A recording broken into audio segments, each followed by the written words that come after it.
Hello family, જય શ્રી કૃષ્ણ। આજે આપણે બનાવીશું મેથી મટર મલાઈ। એકદમ રીચ અને ક્રીમી સબ્જી તૈયાર થશે। સૌથી પહેલાં આપણે વટાણાને બાફી લઈશું। હવે આપણે એક કડાઈમાં તેલ લઈ લઈશું। પછી તેમાં આખા ગરમ મસાલામાં મોટી એલચી લીધી છે, તજ અને લવિંગ લીધા છે, આદુ મરચાં અને લસણ લીધા છે।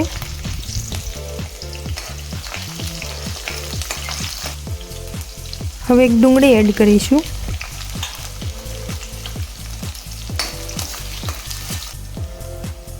હવે એક ટમેટું એડ કરીશું અને થોડા કાજુ એડ કરવાના છે। પછી થોડીવાર સાતળવા દેવાનું છે બધું। કાજુ નાખવાથી એકદમ ગ્રેવી મસ્ત બનશે। બધું સારી રીતે સાતળી લઈશું। પછી આપણે તેને ગ્રાઇન્ડ કરી લેવાનું છે। હવે મેં એક જુડી મેથી લીધી છે, તેને સારી રીતે ધોઈને કટ કરીને પછી આપણે તેને સાતળી લેવાની છે।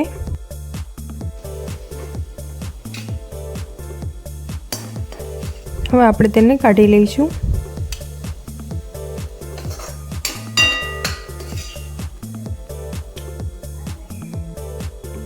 એ જ કઢાઈમાં આપણે તેલ લઈ લઈશું, જીરું। હવે આપણે જે પેસ્ટ તૈયાર કરી હતી તેને નાખી દઈશું। તેલ છૂટું પડે ત્યાં સુધી થવા દઈશું।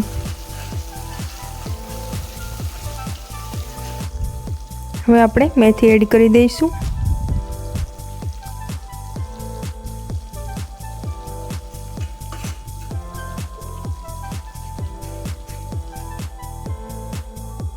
હવે મસાલા એડ કરીશું, હળદર, લાલ મરચું પાવડર, ધાણા જીરું પાવડર, કિચન કિંગ મસાલો, થોડો ગરમ મસાલો અને મીઠું।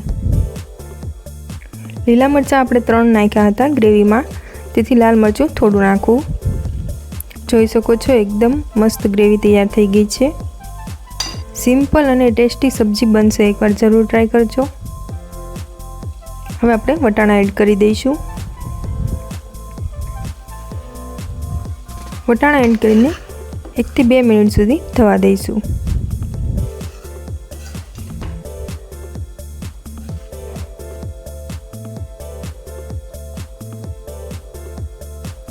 હવે આપણે છેલ્લે ક્રીમ એડ કરવાની છે।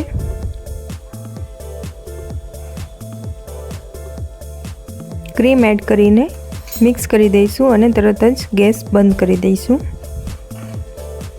ક્રીમ ન નાખો તો પણ ચાલશે, પણ ક્રીમનો ટેસ્ટ મેથી મટર મલાઈમાં મસ્ત આવે છે।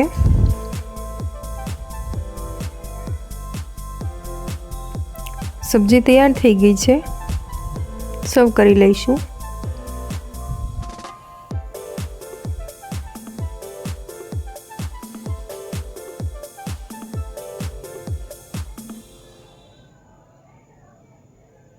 કોથમરી અને ઉપરથી ક્રીમ એડ કરી દઈશું તો એકદમ ટેસ્ટી મેથી મટર મલાઈ તૈયાર છે। જો તમને મારી રેસીપી પસંદ આવતી હોય તો લાઈક, શેર અને સબસ્ક્રાઈબ કરજો। થેન્ક યુ મારા વિડીયોને જોવા માટે।